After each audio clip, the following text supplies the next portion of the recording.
What's going on, everybody? Welcome back to another page from the playbook. This is Nate coming at you guys. Another off-season video grading all 32 NFL teams, hopefully within 32 days. Again, we'll see. Today, day 5, Carolina Panthers. Before we get into today's video, guys, I just want to give a special shout out to today's sponsors, starting with Goldfine and Bowles, Lawyers for the Injured. Personal injury, workers' compensation, those are their two things, but any sort of legal advice, they're the people to call. Give them a phone call, 309-673-5144. Tell them we sent you, okay? And I'd also like to shout out SeatGeek for sponsoring today's video as well. Use promo code PlaybookSports on their website to get $20 off your first purchase of $30 or more. Let's get back to the video.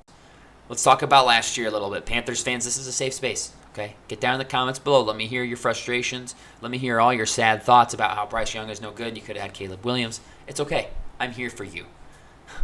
Brutal season in Carolina last year. Let's just call it what it is. Worst record in the NFL, which would have been great had they had their first-round pick, but they don't. Chicago did, and which just makes last season that much more painful. There's nothing to be happy about. Bryce Young struggled. Weapons that couldn't separate in DJ Chark and Adam Thielen. Bad offensive line play. Defense struggled. Can they turn this around, right? Can they turn it around before they have to go completely scorched earth on it? Or is this rebuild dead before it even gets off the ground? Let's talk about their coaching changes that they've made this offseason before we get into free agency and the draft. They hired this offseason Dave Canales to be the new head coach. He was the Tampa Bay offensive coordinator in 2023. This will be his first head coaching position. Scares me a little bit whenever you have a first-time head coach taking over a team, especially a bad team like this one. He's going to really have to figure it out very quickly. I was shocked by them firing Frank Reich so early into last year. There must have been some discontent going on there. I don't know what was happening behind closed doors, but at the end of the day, I think Dave Canales is a good guy, a good hiring here.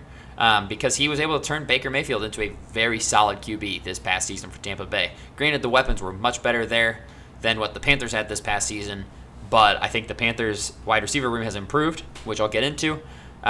So we'll see what they can do this year. I think Canales has his work cut out for him for sure. Free agency. Trading away your best player is always a hard thing to swallow. They've done it twice now in the past 2 off seasons. Man, Panthers fans, again, I am so sorry. They traded away DJ Moore. The year before. This offseason, they've traded away star defensive end Brian Burns to the New York Giants, who paid him immediately. Tough loss there. Hard to replace him. Best player on the team, talent-wise, in my opinion. And then they also let starting middle linebacker Frankie Louvu go in free agency. Not a ton of key losses on a team that was the worst in the NFL last year, but those two guys were leaders on the defensive side of the ball. Jeremy Chin is also, I believe, a free agent if he hasn't already signed with somebody. So that's 3 levels of the defense there that have lost a contributor. Hurts.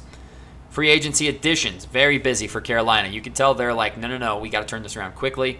They knew the offensive line was bad. They attacked it. They brought in right guard Robert Hunt from Miami. 5 years, $100 million. I can't believe he got that kind of money. Good for Big Rob. I love Robert Hunt. I loved watching him play. Happy for him to get his bag. But, wow, that's a lot of money.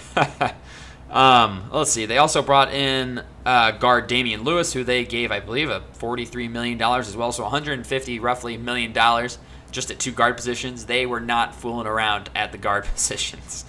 They also signed Jadeveon Clowney, coming off of 9.5 sacks for Baltimore. I thought that was a good signing. He's not going to replace Brian Burns, but it can't hurt to have somebody in there who knows what they're doing. I also like that they brought in Ashawn Robinson to play defensive tackle next to Derek Brown. I think he'll be a nice complementary piece. And then they traded for wide receiver Deontay Johnson. I like that trade. I think they needed to go get some talent. Needed to get younger in that position. DJ Chark was a free agent, and they really didn't have much behind him and Adam Thielen, and you just can't rely on Adam Thielen to be the guy. Not at this stage in his career, no way. So I like that signing, or that trade as well. So Carolina handed out a ton of money this offseason. Will it pay dividends? I don't know. We'll find out this season. Hopefully for them it does. Let's talk draft. Obviously, didn't have the first overall pick. That stinks. However, they did trade up to number 32 from 33, and they took wide receiver Xavier Legette, wide receiver out of South Carolina. I like the player a lot. I do think he's wide receiver 2 or 3. Him and Thielen fighting for the 2 spot behind Deontay Johnson straight away. So I like that signing. I think Xavier Legette really broke out this past season. very physical guy, a lot of Deebo Samuel to his game, so I like that draft a lot. And they got him for pick 32, so they have him for 5 years, which is nice. I do not love the Jonathan Brooks picks in the second round.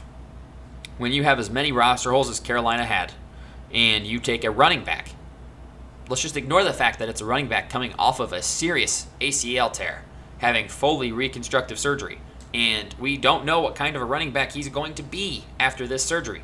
That's super questionable. I did not like that pick a lot. I do think Jonathan Brooks pre-ACL was the best running back in this class, but you don't know what you're getting, right? We do not know what kind of running back he is post-ACL because we haven't seen it yet. So I think that was risky at best. At best, that was risky, especially with a bunch of other options available, like Zach Frazier. They need a center. Desperately needed a center. Zach Frazier would have really been wonderful for this draft class. Would have been a great pick for them. Obviously a huge Zach Frazier fan, but I thought that would have been a really good pick. Trevin Wallace in the third round, linebacker out of Kentucky. I thought that was a good pick to try and start working on replacing Lou Vu as the leader of the defense.